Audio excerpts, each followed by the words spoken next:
All the other texts were not seen as heresy until the end of the 1st century.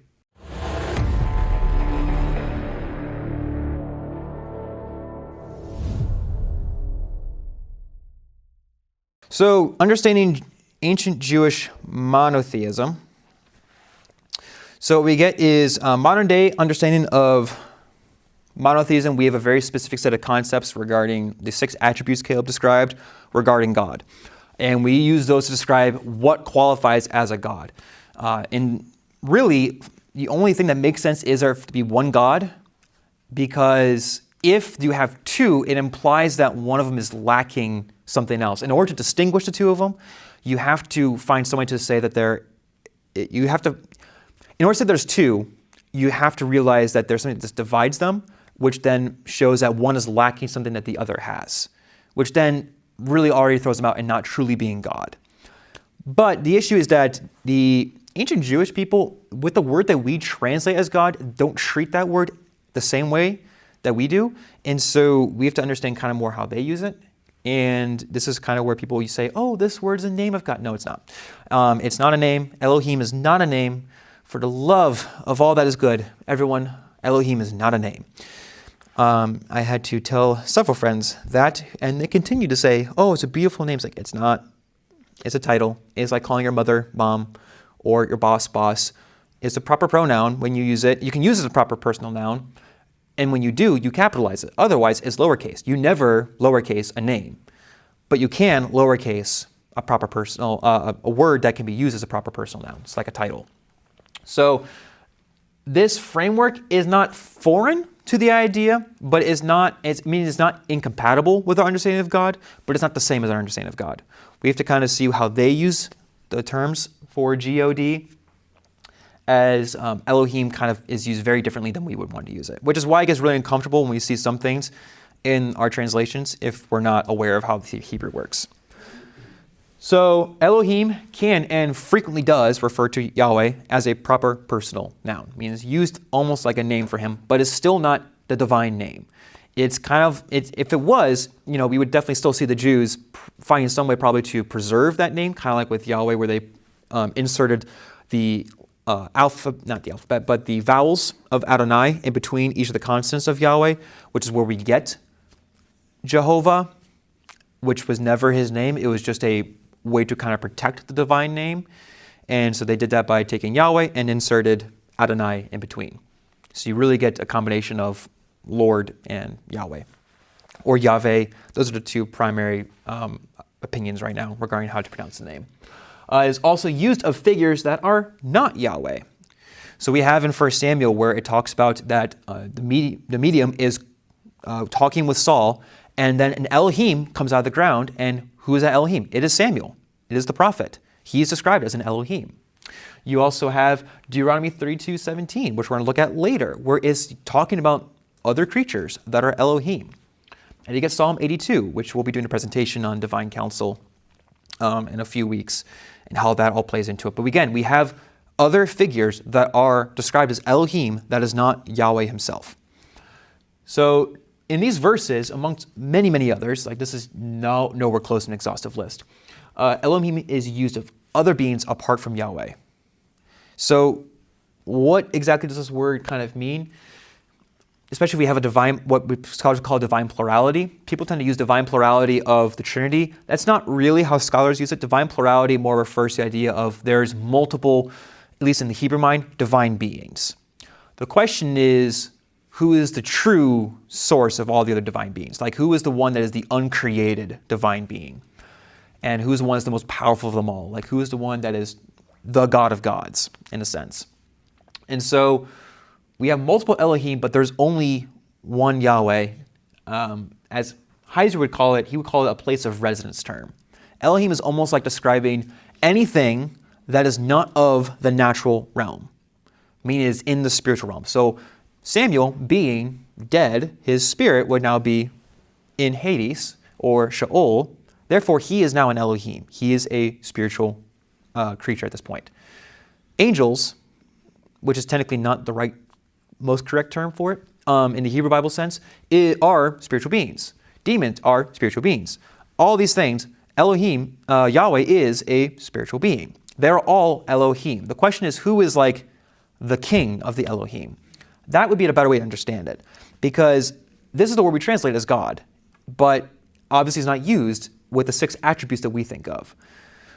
So even just by the word itself, we have a different paradigm, but it's not foreign to ours. We just have to understand how they kind of thought about things.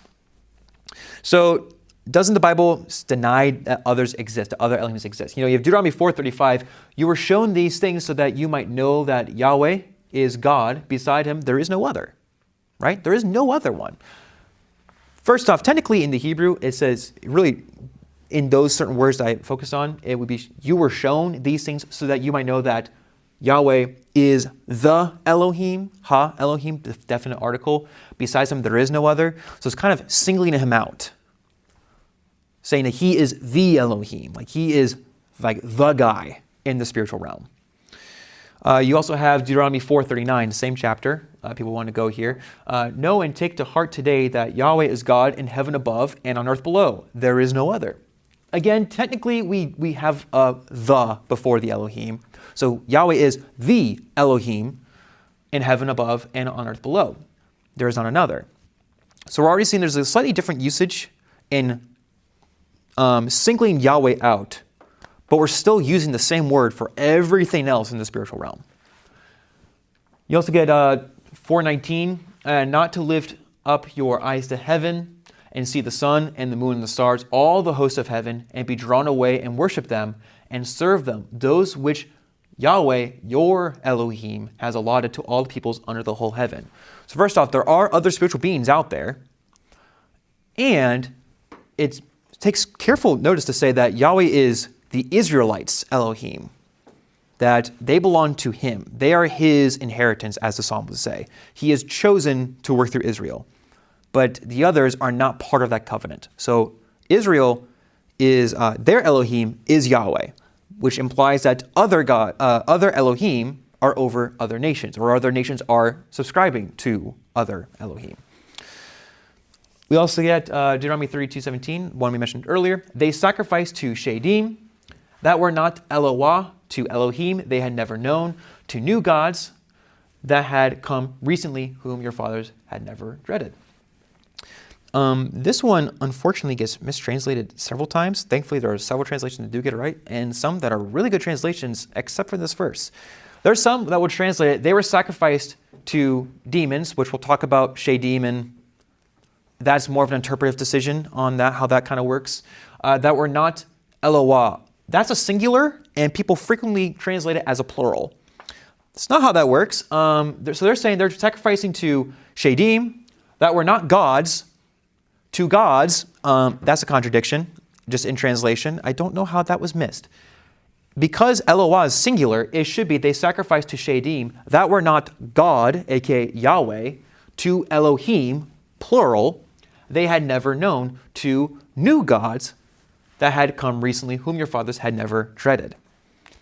So we again get this distinction of that there are other Elohim out there that these people are sacrificing to, that's not Yahweh.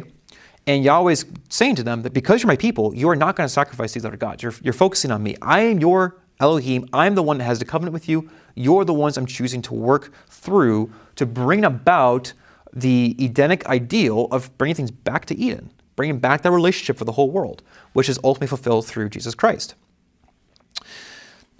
We then get Deuteronomy 10:17. People love Deuteronomy. People use this one, this book a lot for some reason.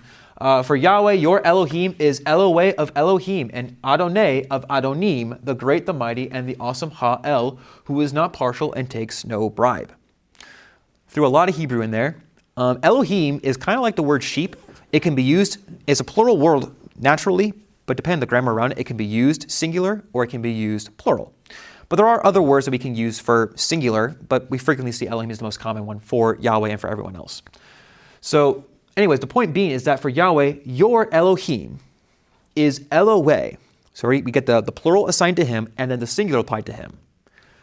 Saying that Yahweh is the God of, I'm going to use God right now just because it's a common translation. He is God of gods. He is the Lord of lords. So if we use the Elohim referring to the, I'm using God's just terms of translation, not in terms of like the whole, if we think about the resonance term, he is the one who is over all of the other spiritual beings. Therefore, no, it actually be a problem to say that this refers to no other beings exist, because it would be ridiculous for Yahweh to say that I am the greatest there is of all the spiritual beings if there were no spiritual beings. He could have just easily said, they don't exist. But he doesn't do that. He says, I'm over them. I am the creator of them. I am the one above all. They're not comparable to me. And the Lord's in the spiritual and the physical, I'm above them too. All of them. So it would be redundant to just say this if there weren't other beings out there. But he does say that there are other beings, but he is the one who is over all of them. So let's go to another one. We have no other, no one. No other in many cases seem to be used more of comparability. In some cases, you can see where he's saying there are no other, and it's still being used of comparability because he's talking about how he is the one true Elohim. But in this case, we also have Isaiah 47:8. You, Babylon, this is Babylon speaking, say to yourself, I am, and there is no one beside me.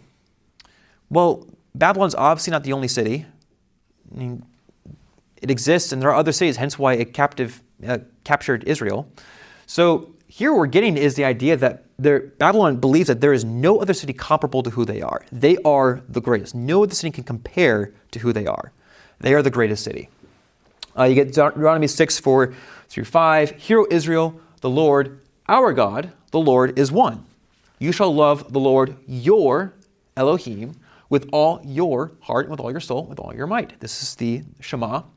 In Exodus 23, you shall have no other Elohim before me. Both imply that Israel is focused on Yahweh, no one else, which means there would be other else's. There would be other people or other beings, or else this is again a redundant statement. He's like, you could have just easily said if they didn't exist, they don't exist, so don't turn to them. That's just ridiculous. I'm the one that exists. That's not what he says. He says, I am your God, meaning that he's talking about this like this relational claiming. So by our modern definition of monotheism, this still fits into the category. We can still tie the 6 attributes to this because it's not a problem when we think about ancient Jewish monotheism, where it's really more about comparability. There is no other Elohim, there's no other being in the spiritual world comparable to who he is. And we can combine the two together. And that's not anachronistic. We actually could just combine the philosophies together because they work together. Why? Because he has the 6 attributes. Because he is the greatest. Because he's the uncreated one. So therefore, he is the greatest. He is uncomparable because he does not have a source of himself. There's no one else creating God. If they did, then he wouldn't be God. They would be God. It's kind of when people trying to throw that question out. They're like, well, who created God? It's like, well, you're just kicking the can down the road because if God was created, that means there's a God above him, which means that one's God. He's not. Therefore, that doesn't dodge the question at all.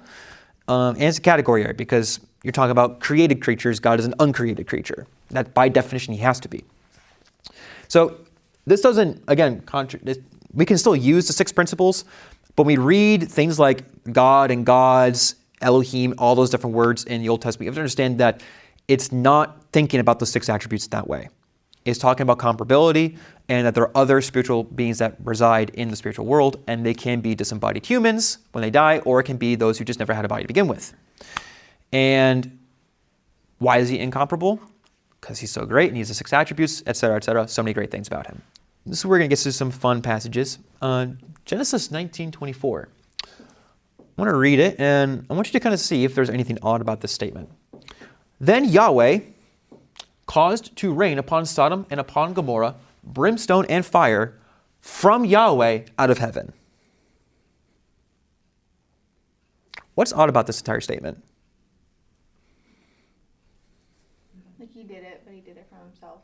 You have a Yahweh calling something down from another Yahweh. So again, we just described there's no other Elohim comparable to him. There's not a separate being comparable to him. Let's put it that way. I'll kind of use some modern Trinitarian language. We have a Yahweh who is down below, calling down from the Yahweh above, send the fire and burn up Sodom and Gomorrah. Now, I actually got into a debate with the Jew on this. He's not convinced by this. He was kind of going a different direction. However, almost doesn't help when it is this next statement. Amos 4:11, I overthrew some of you as when Elohim, aka God, overthrew Sodom and Gomorrah. Okay, so this person is speaking is saying, yeah, just as God overthrew them, I overthrew you, or I'm going to overthrow you. And you were as a brand plucked out of the burning, yet you did not return to me, declares Yahweh. You have Yahweh saying, I'm going to destroy you the same way God did it. So we know before that Yahweh did it. He called out from Yahweh, but then you have Yahweh saying, I'm going to do it like Yahweh did it. We have two Yahwehs. But this is not a contradiction because somehow they are one, but also distinct. Somehow. So let's go to Genesis 22. But the angel of the Lord called to him from heaven and said, Abraham, Abraham. And he said, here I am. He said, don't lay your hand on the boy or do anything to him, for now I know that you fear God, seeing you have not withheld your son, your only son, from me. Important to note here that we have God telling Abraham to go prepare this offering of Isaac, and now the angel of the Lord is qualifying that he is the one who's giving that order, but also that he's supposed to be doing this to God up there, but also he is God, but then he's God. There's a blurring the line between what is happening with this angel. For some reason, the angel is qualifying that he is basically blurring the lines between himself and this other Yahweh figure, but yet they're treated as one. Now, Unitarians will try to say, okay, look, we have this principle in ancient Jewish and ancient Near Eastern of like a messenger takes on like the role of the person that's being sent out for. They represent them. Therefore, they can be referred to as in such a way.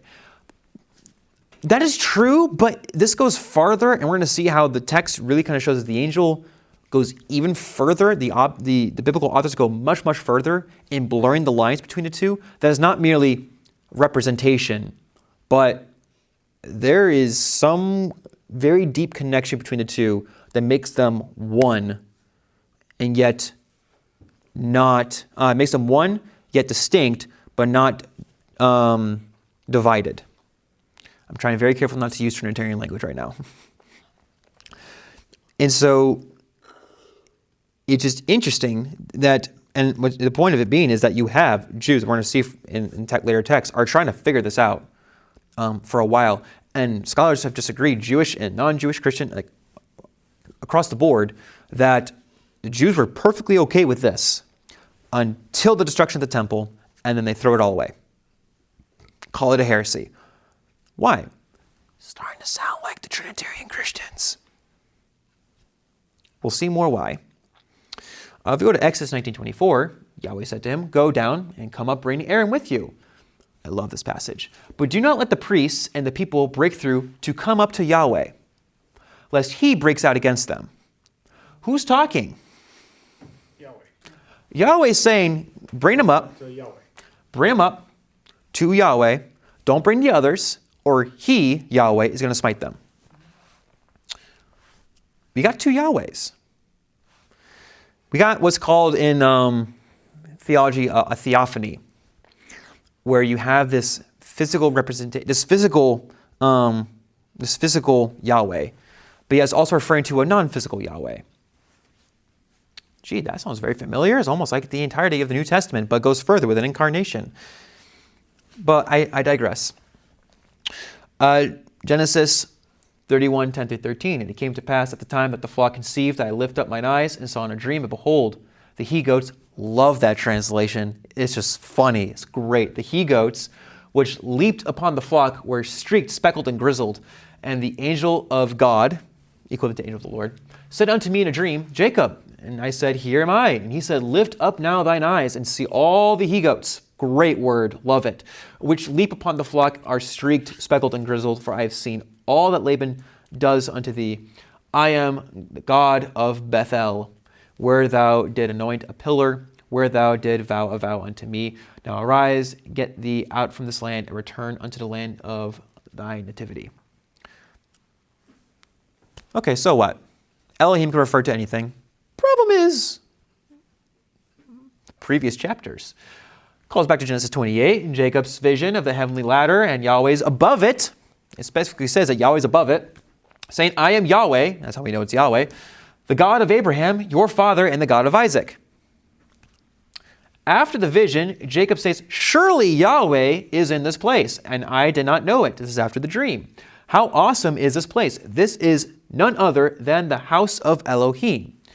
And this is the gate of heaven, which is where we get the word Beth El, house of God, which is where he then makes a little spot. He takes his pillow stone and calls the place Bethel, and this is where he proclaims to follow Yahweh. Angel of the Lord is claiming that he is the angel of Bethel, of house of God. Therefore, he's claiming to be Yahweh. This is not merely just I'm here to represent Yahweh. It is I am Yahweh. I am the God that you met. Yeah, Exodus 3, another fun one. This one's weird. I didn't notice this at first. Now Moses was keeping the flock of his father-in-law, Jethro the priest of Midian, and he laid his flock to the west side of the wilderness and came to Horeb, the mountain of God. And the angel of Yahweh appeared to him in a flame of fire out of the midst of a bush. Okay? So we're at the mountain of God, we're at Horeb, which is later referred to as Sinai. And the angel of the Lord's there. Okay, this is not new. He looked and behold, the bush was burning, yet it was not consumed. And Moses said, I will turn aside to see this great sight, why the bush is not burned. When Yahweh saw that, he turned aside to see God. God called to him out of the bush. Well, who's God right now? Who is like the subject? Yahweh. But who is in the bush? The angel of Yahweh. You have the angel of Yahweh and Yahweh in the bush, and yet we only know that the angel of Yahweh is the physical appearance or the physical manifestation of Yahweh, if you will. You get this weird blurring of Yahweh sees this, but yet the angel of the Lord sees this, and yet they're basically the same, and yet not the same. But they are the same, and they're not the same. Continue on, he says, do not come near, take your sandals off your feet, for the place on which you are standing is holy ground. And he said, I am, this is the angel of the Lord, technically talking, I am the God of your father, the God of Abraham, the God of Isaac, the God of Jacob. Moses hid his face, for he was afraid to look at God. And then Yahweh said, and he continues on. But the angel of the Lord is the one in the bush. But yet Yahweh is calling out of the bush. Moses is blurring the lines between the two. Again, this is not merely the idea of representation, like a messenger comes. He's basically calling them like they're the same. But we also know that there's no one comparable to Yahweh. Yet there is one who is comparable, but he's also not a separate, divided being. He's as if he's the same being, but yet a different person. Oh, that sounds familiar. Almost like the Trinitarians weren't totally out of their heads when they came up with this stuff. And by came up with them, they found this stuff. Take that, Unitarians.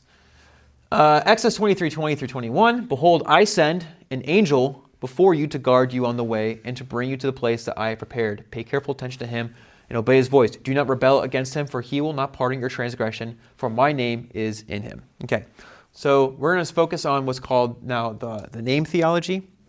I cannot take credit for this. I wish I could come up with this. I am not that smart. So we got here first to qualify certain things about the angel. Do not rebel against him. He will not forgive transgressions. Doesn't say he cannot. He says he will not. And the name of Yahweh is in him. So the question is, what does it mean to be the name is in him? We have to understand that this is not the same as bearing the name or coming in the name of. There's a difference between the name is in something and you're doing something in representation of the name. So Deuteronomy 12:4 through 5 has another example of this. You shall not worship Yahweh, your God, in that way, but you shall seek the place that Yahweh, your God, will choose out of all your tribes to put his name and make his habitation there. The name is being put somewhere and is tied to habitation.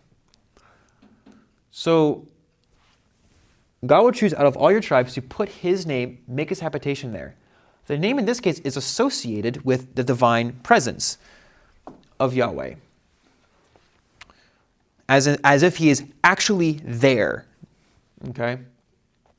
You get Psalm 20, 1 through 7. May Yahweh answer you in the day of trouble. May the name of God of Jacob protect you. May he send you help from the sanctuary and give you support from Zion. May he remember all your offerings, regard with favor or your burnt sacrifices. Selah, may he grant you your heart's desire and fulfill all your plans. May we shout for joy over your salvation, and in the name of our God, set up our banners. And may Yahweh fulfill all your petitions. Now I know that Yahweh saves his anointed. He will answer him from his holy heaven with the saving might of his right hand. Some trust in chariots and some in horses, but we trust in the name of Yahweh our God. I'm going to say right here, some people are going to try and say, oh yes, about the idea like how holy and magnificent is his name. You say his name is that's not really what it's getting at. We're talking about battle here. Yes, you can call on God and he'll come to do something, but all these instances, may the name of God protect you. Okay, the word doesn't really protect you, but a presence does, a presence of something. And in the name of our God, set up our banners. Okay, well, you could try to say, we're doing this in the name of, in representation. Sure. But we trust in the name of Yahweh our God. Why? Well, we tie it back up to earlier, because that's the one that protects. The name is protection. Again, it's kind of tied to presence here. Now, you could argue it's a stretch. I'm willing to concede that. However, this one isn't. David again gathered all the chosen men of Israel, 30,000. And David arose and went with all the people who were with him from Baal, Judah, to bring up from there the ark of God, which is called the name. Most translations stop with just one name. That's in the Hebrew, it's the name of Yahweh, of hosts, who sits enthroned on the cherubim. So the ark is called the name of Yahweh. Again, some translations for some reason put only one name there. I think some of them think that there's an issue here. No, if we put a comma there, we understand that is him saying that the name of the ark is the name, Hashem, referring to the name of Yahweh. The Ark of the Covenant, though, we know throughout Scripture, is tied to God's presence. When it was taken away, the Jews were worried that God's presence wasn't there. And when it was put in a false temple, what did God do? He knocked over the other idols and it cracked its head and stuff like that. The ark is tied to the presence of God and is called the name of Yahweh. This is all important. We're going to go back to the Exodus passage. Let's do a couple more, or one more. Yeah, one more. So Isaiah 30, 27 through 28. Behold, the name of Yahweh comes from afar. Stop right there. What? What's weird about that? The name is personified. The name is coming. Yeah. You got legs. Behold, the name of Yahweh comes from afar, burning with his anger, and in thick rising smoke. His lips are full of fury, and his tongue is like a devouring fire. His breath is like an overflowing stream that reaches up to the neck to sift the nations with the sieve of destruction and to place on the jaws of peoples a bridle that leads astray. All this is being done by the name. The name is burning with anger. The name is in a thick rising smoke. The name has lips. The name has a tongue. The name has breath. The name is personified. It is a person that is coming. So what should we take with this? Again, we're talking about, there's the idea of bearing the name, like you're representing the name, but this is the name of Yahweh who's coming. This is very different. And yes, we have, in one sense, we have the Spirit in us, so there's in one sense a presence of God in us, but also we're still desiring to be in the fullness of God's presence in another sense. So there's like this both and kind of works, it kind of plays into this, kind of doesn't play this, but it's not being quite used the exact same way, because the divine presence is being tied to the presence of God himself, as in God is the one doing this. God is the one who is physically there. Exodus 23:21. Behold, I send an angel before you to guard you on the way and to bring you to the place that I prepared. Pay careful attention to him and obey his voice. Do not rebel against him, for he will not pardon your transgression. For my name is in him. The name is in this angel, which shows that the presence of Yahweh is in him, and he has everything to do that Yahweh is going to do. He's effectively saying, listen to him, because that's me. that is effectively me. Not in the representation sense, because we see before that the angel, that the name is one who's coming here. The name is tied to the ark. The name is tied to this, to this, to this. Yahweh's saying, listen to him, because that's Yahweh. That is Yahweh in physical form. Sort of, in some weird way, yet not incarnate. That is the physical appearance of Yahweh. If we go to Deuteronomy 4, 36, 37, out of heaven, he let you hear his voice, that he might discipline you. And on earth he let you see his great fire, and you heard his words out of the midst of the fire. And because he loved your fathers and chose their offspring after them, and brought you out of Egypt with his own presence by his great power. Okay, someone's going to easily say, well, look here, we're just talking about representation. Just throw out what Josh said here is talk about representation. Well, it says the angel's the one who did it in Exodus, and now it's saying God, Yahweh, did it. So which is it? Or are we saying it's the same being, but different persons, but yet the same being in one will, in one decision to do this? We're just told that the angel's the one who brought them out, yet it's God's presence who did it. Other passages say that it was God who did it. So which is it? Is it the presence, God, or the angel? Yes. There's a deep link between the two, between this angel and him, between this Elohim, who also appears as human and Yahweh, but not a creature, is comparable to him.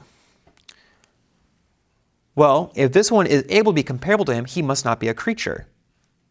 He must be also uncreated. He must be one with him, undivided. Therefore, hey, that sounds very familiar. I'm going to say it a whole lot, by the way, so I hope you don't get annoyed by that.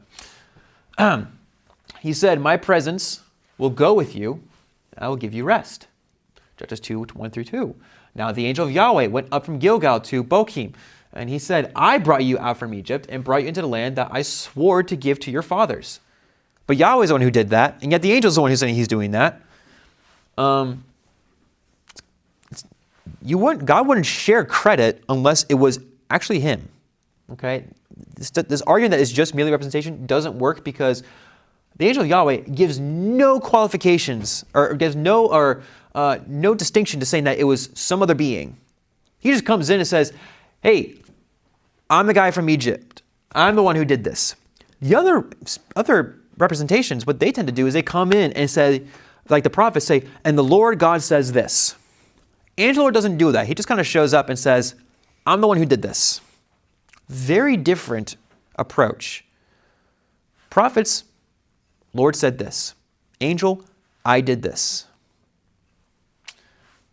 So clearly there's something very, very different about the two kind of messengers. One is not coming in the name of, he is the name, and the other one are prophets who come in representation of this thing. Genesis 48, 14 through 16, Israel stretched out his right hand and laid it on the head of Ephraim, who was the younger, and his left hand on the head of Manasseh. This is such a cool passage. Crossing his hands from Manasseh was the firstborn, and he blessed Joseph and said, the God before whom my fathers Abraham and Isaac walked, the God who has been my shepherd all my life, long to this day, the angel who redeemed me from all evil, may he, singular, bless the boys. What do we do with that if we're going to say that the angel is just representation, is not Yahweh? When it says right there that the angel is the same as Yahweh, and it is he who's going to be doing the blessing. What do you do with that? Well, fun little fact, if anyone who wants to say that my translation there is bad, so let's go here. And he blessed Joseph, and he said, the God who walked with my ancestors to the face of Abraham, Isaac, the God of shepherding me, duration until the day, blah, blah, blah. The angel, the redeemed, me from all evil, he may bless, verb, masculine, singular. My translation is not a bad translation. That is what the Hebrew says. That is a singular he. The angel is conflated to Yahweh, and they are one. So what do you do with the name theology? We can see so far is the angel is distinct from Yahweh, but is showing to be comparable to Yahweh. I thought there was no Elohim like Yahweh. This angel has the presence of Yahweh in him, the authority, a blurring of the line of who delivered Israel from Egypt. The angel is Yahweh and yet isn't Yahweh. I think we've heard that somewhere before. Almost like the Father and the Son are God, but the Son's not the Father, and the Father's not... Oh, wait a minute. Don't worry, we're not done. There's so much more fun stuff. Just my question here. What? Because you have the angel of Yahweh comes, and effectively what happens, he comes down, he's there, he's talking with Gideon, and then we get this blurring of where it says the angel of Yahweh appeared to him and said to him, Yahweh is with you. So he's distinguishing, like, oh, look, they are distinct. They're not exactly, so I say, look, they're not one. Keep reading, though. Oh, mighty man of valor. And Gideon said to him, please, my Lord, if Yahweh is with us, why then has all this happened to us? Did not Yahweh bring us from Egypt? Before we saw the angels also only brought them from Egypt. But now Yahweh's forsaken us and given us to the hand of Midian. So they're talking about a distinct other Yahweh. Yahweh turned to him. Pause. So all this time we have them talking about Yahweh. The angels talk about Yahweh, and Gideon's talking about Yahweh. They're in the middle of this conversation. And then it says, and Yahweh turned to him.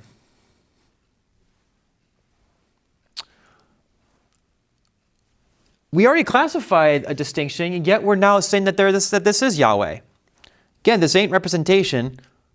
They're both Yahweh, because Yahweh is the one who's physically there. The angel is the physical Yahweh turning to him and speaking. And then it says, and Yahweh sent him again.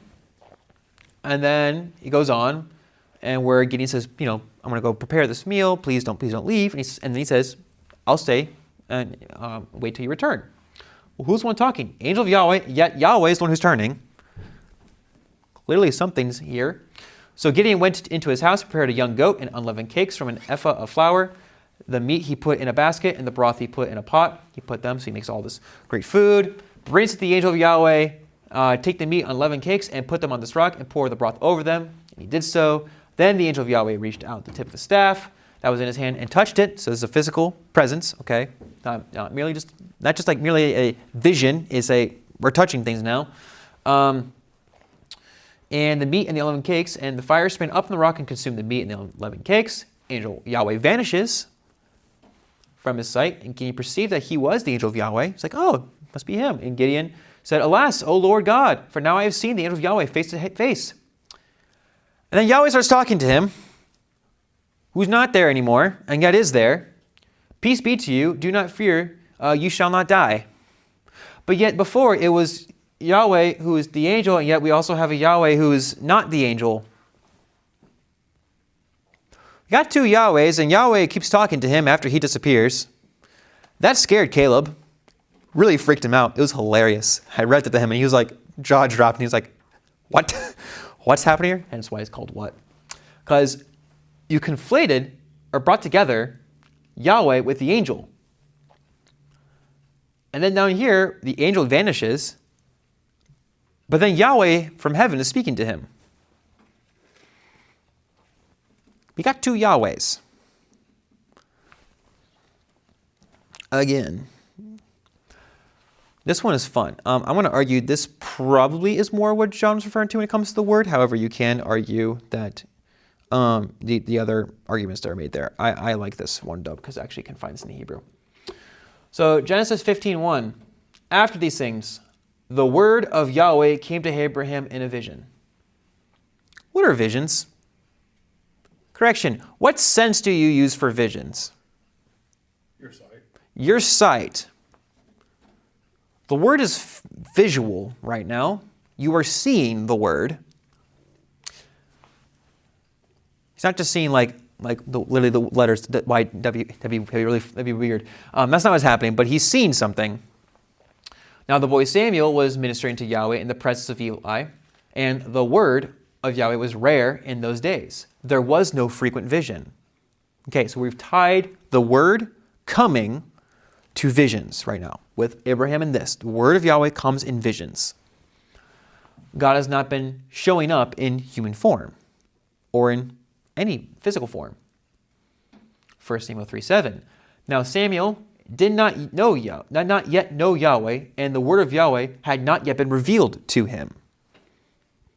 Okay, revealing also deals with something that you're seeing typically, or even just like metaphorically seeing, but it's tied to something of visual sorts. You know the story. He's supposed to go, he's sleeping, God calls him, he goes see Eli, and they go back and forth. Eli's like, what the heck are you doing? Why are you waking me up, you little turd? Leave me alone. No, he doesn't say that. That's just a fun way to say it. But he goes, okay. Yahweh calls Samuel again the third time, and he rose and went to Eli and said, here I am, for you called me. Then Eli perceived that Yahweh was calling the boy. Therefore Eli said to Samuel, go lie down, and if he calls you, you shall say, speak, Lord, for your servant hears. Okay, we all know the story. However, this next part, I don't think I've ever noticed before. I don't know if anyone else has noticed before. So Samuel went, laid down in his place. Yahweh came and stood, calling as at other times. Yahweh's standing over him right now, calling him as he did before. And we saw before that there were no visions, and he had not yet known the word or Yahweh. Now he does. Because he's there, and he's about to give him a whole fun task, what he's going to be doing in terms of his prophecy. Okay, Jeremiah, this is a cool one too. Chapter 1, 4 through 9. Now the word of Yahweh came to me saying. Who's talking? The word's talking. The word of Yahweh came to me saying. The word is talking. Before I formed you. The word is saying this. I formed you in the womb. I knew you, and before you were born, I consecrated you.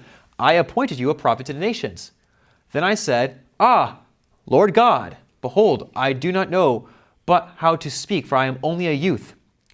But Yahweh said, who is he talking to this entire time? It's the word that he's talking to. This is the conversation between him and the word.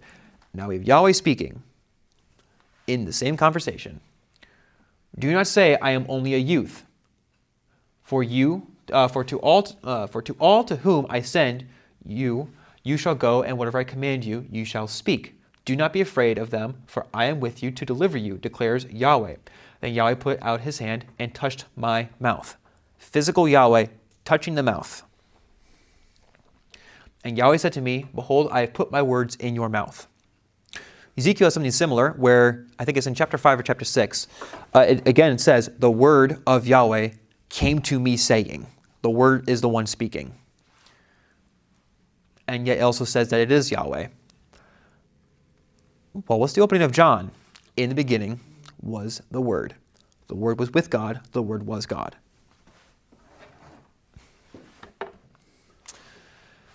Another indication of Yahweh coming in the appearance of man while also being distinct from the one that is appearing. He is and isn't. We have two Yahwehs while also being one being. The text blurs the two together as if they're the same while also recognizing there is some level of distinction.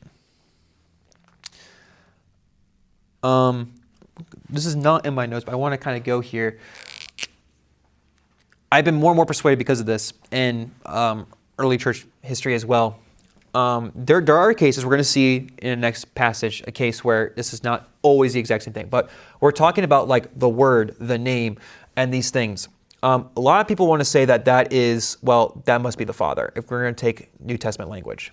The problem is that the Bible says no one has seen Yahweh, no one has seen the Father, but yet we see a Yahweh. So the theophanies cannot necessarily be the Father. However, if we take Paul's language in Philippians 2 and various other places like in Hebrews 1, the Son, if we were to classify as in Trinitarian language, back to Exodus 19, we have a Yahweh pointing to another Yahweh, saying, he's going to be mad if you do this. But yet he's also the one that's doing the same actions in some sense, in like the saving of Israel and the preserving all these things. They're one in those actions, but they're also distinct in their actions and their persons. And they have the same one will to do these things. And we know that Jesus is the one incarnate. We seem to have the Son being the theophany constantly being tied to the Father, yet distinct from the Father. Daniel 7 doesn't quite play into this. We're going to go to Daniel 7 next. Daniel 7 goes a different direction because we do have other manifestations. I'm talking not in the visionary sense. I'm like in the, we see the throne room. I'm talking like when it says the word of the Lord came and stood, that kind of stuff. There's your Son. Take Hebrews language, it says that the Son is the radiance of the Father. This is kind of where Athanasius gets his argument for how do you have, I'm going monarchical for a second. This is where Athanasius kind of gets the idea for how do you logically have something that's eternally generating something else. We're going to use a continual. The Son constantly is generating the light rays. The light rays reveal the Son. The light rays cannot be without the Son, and the Son cannot be without the light rays. So one continually generates the other. And the one is also constantly revealing the other. The Son is constantly revealing the Father, and is frequently pointing to the Father, and yet is tied to the Father, and also has the name of the Father in him.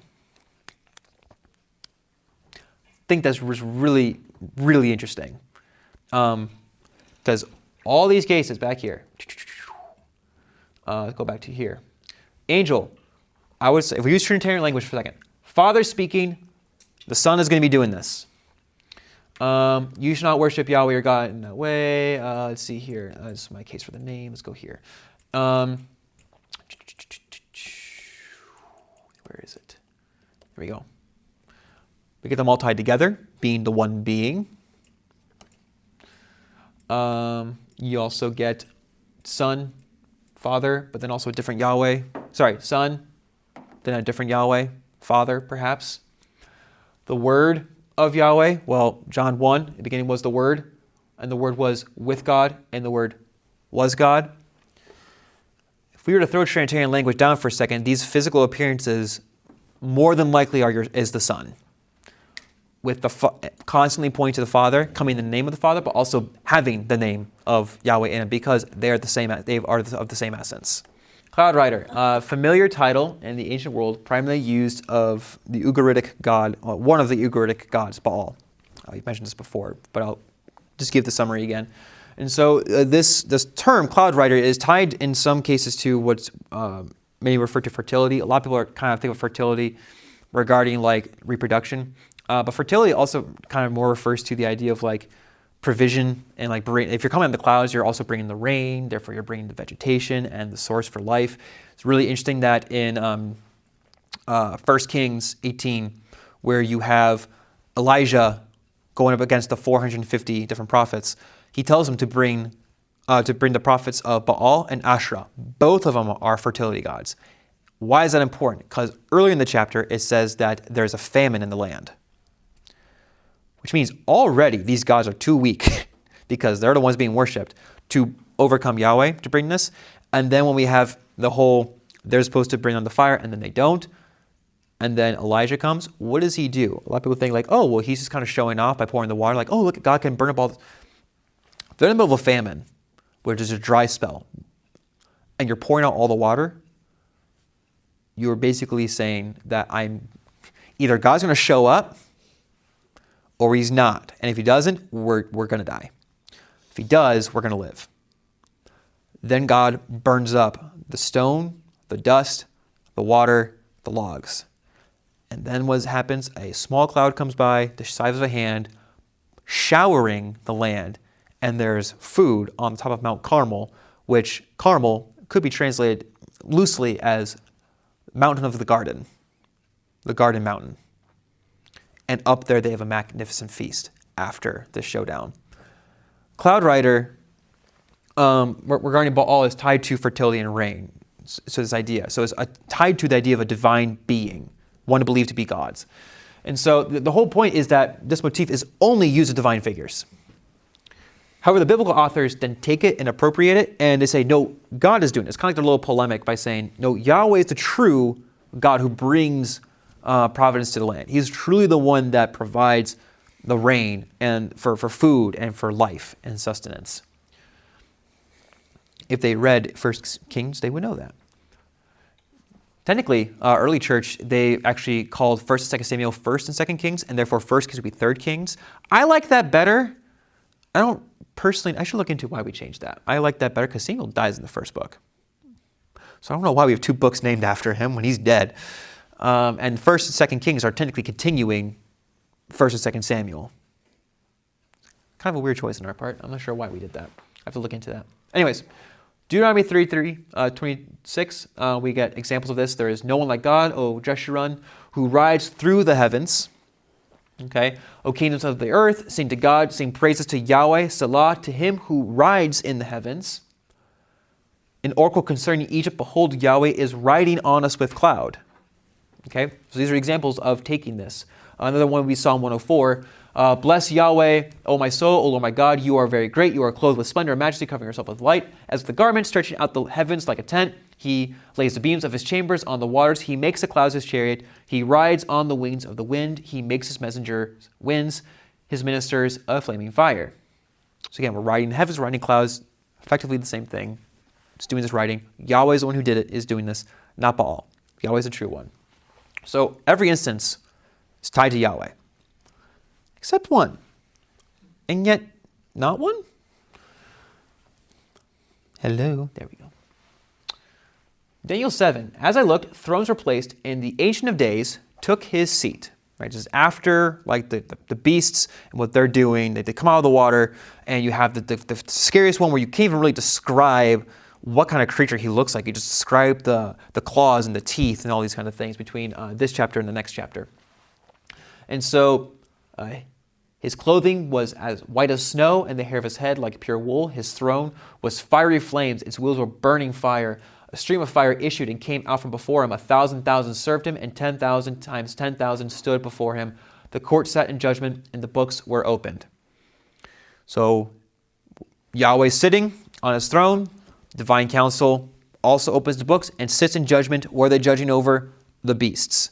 We then get to read what they judge regarding the beasts, and they destroy the 4th beast, take away everything from it, and the other 3 beasts, they kind of say, you're done.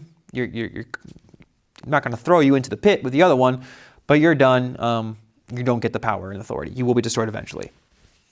So we then get the next section, though. This is after that judgment.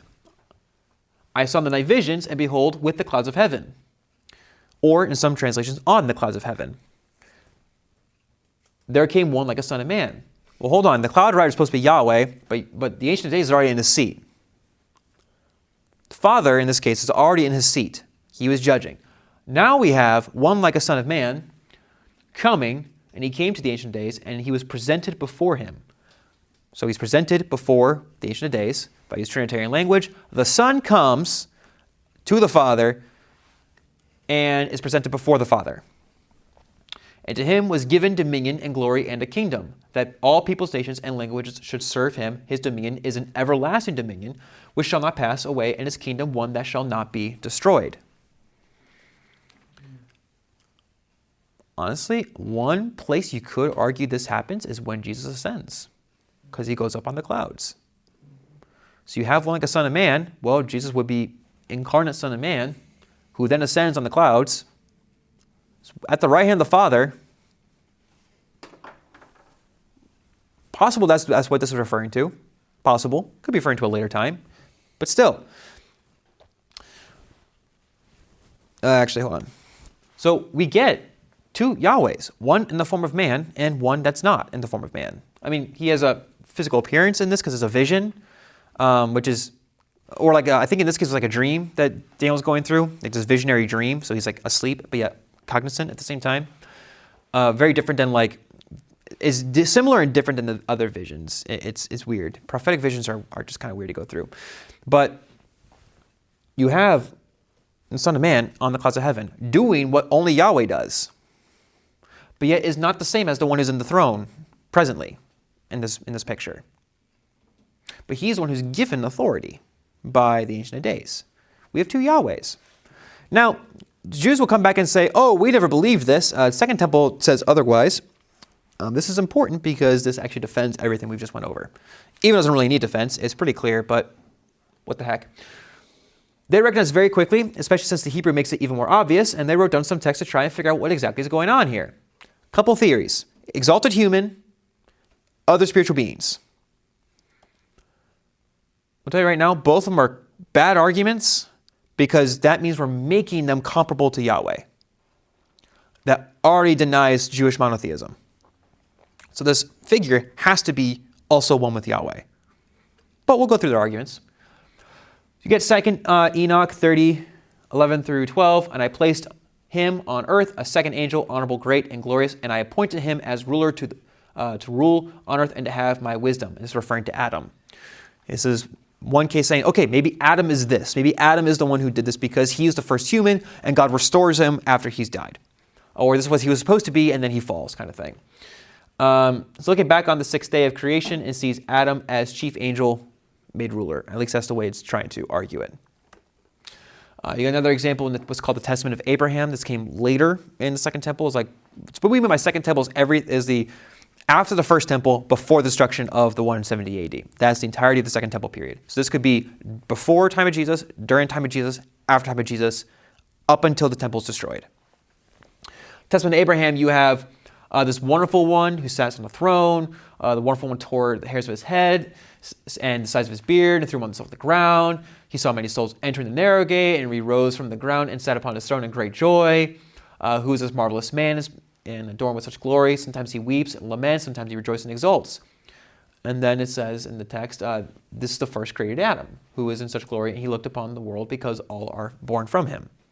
Okay, so there's a theory. Maybe this Son of Man, they're at least trying to argue the Son of Man part. The two powers they're like stuck on, not sure what to do. The Son of Man, like maybe can explain because it's a human. So maybe it's Adam, and he's here doing this. Well, doesn't really clarify because now we have a human who's exalted to be comparable to Yahweh, which means he's being made Yahweh. That doesn't really make sense, honestly. It kind of gets weird. What about Jacob? Chosen to be one over Israel, the source of Israel. I, Jacob, is from Prayer of Joseph, fragment A. I, Jacob, who is speaking to you, am also Israel, an angel of God, and a ruling spirit. Important. So we're not talking about a messenger. It's like he's the ruling spirit. Abraham and Isaac were created before any work, but I, Jacob, who men called Jacob, but those name is Israel, and he who God called Israel, which means a man seeing God, because I am the firstborn of every living thing to whom God gives. And he keeps going down. We're going to get into this a little bit later regarding angels. And he then is approached by an angel called Uriel. And he says, are you not Uriel, the eighth angel after me? So there's a hierarchy. In this text, they're saying Jacob's above Uriel. Therefore, he's like this exalted human angel, spiritual being now, over all of them. And I, Israel, the archangel, the power of the Lord, and the chief captain among the sons of God. Am I not Israel, the first minister? Which is weird because in other Second Temple texts, they say there's only 7 archangels, but now we have 8. Kind of weird.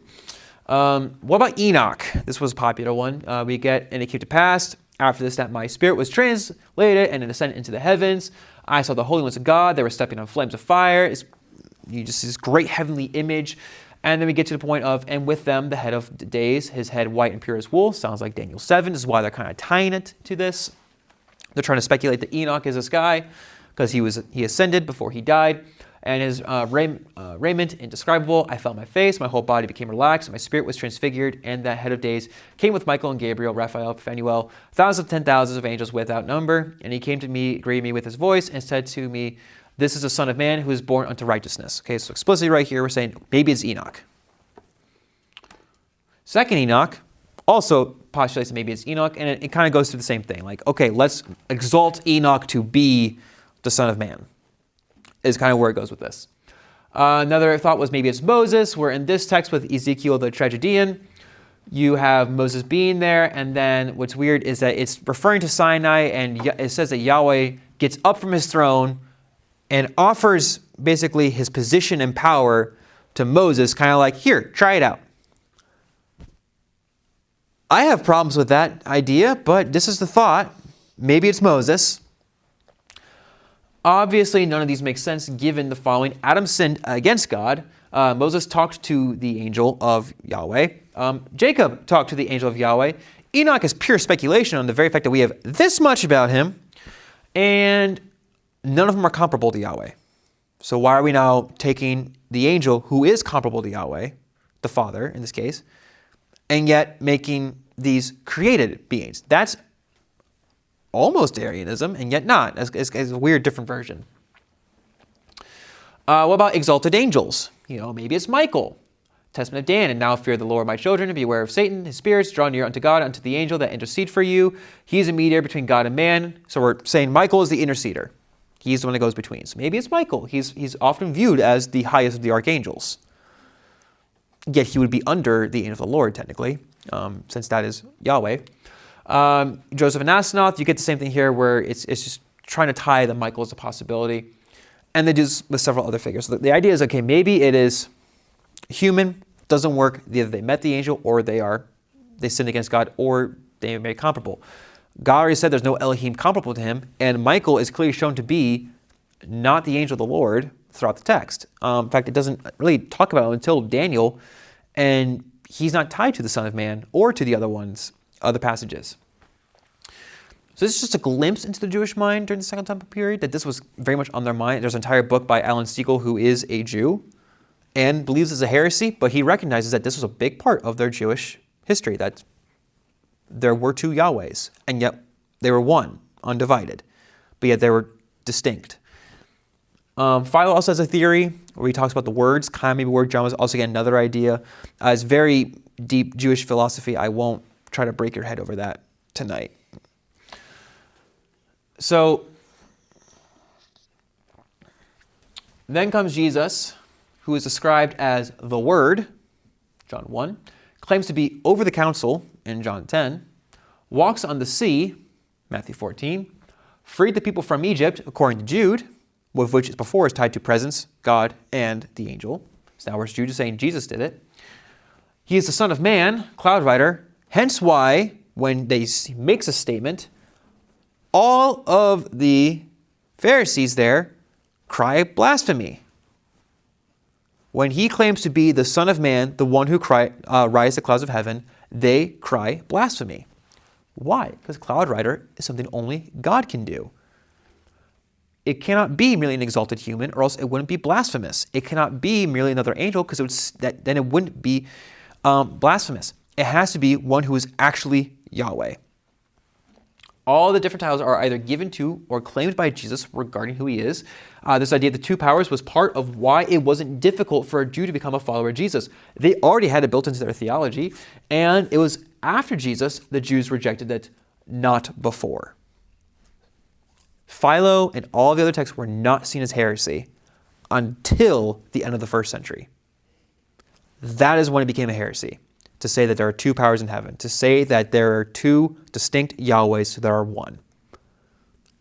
After the destruction of the Second Temple, especially since it was prophesied by the Christians that was going to happen, and we see that it matches a crap ton of the New Testament. That is the Old Testament. I mean, this really kind of sets up a lot of the language for where you can find the Spirit still. You definitely can. I'm not going to do that tonight. You can do it. This language kind of shows you how to find it, because you have to look at, are we personifying the Spirit? Is the Spirit doing things? Is the Spirit treated as a person? Are people responding to the Spirit? It doesn't always have to be referred to as Spirit. It could also be referred to as presence. Maybe the presence is the Spirit, who is also working in the same action in some way, like the passive and active, all those kind of different actions with the Father and the Son. Say it out loud. One God, one Son, one Spirit in the crowd, from the throne to the grave, then he rose in three. Whole church stand up. This is our creed. We believe, we believe.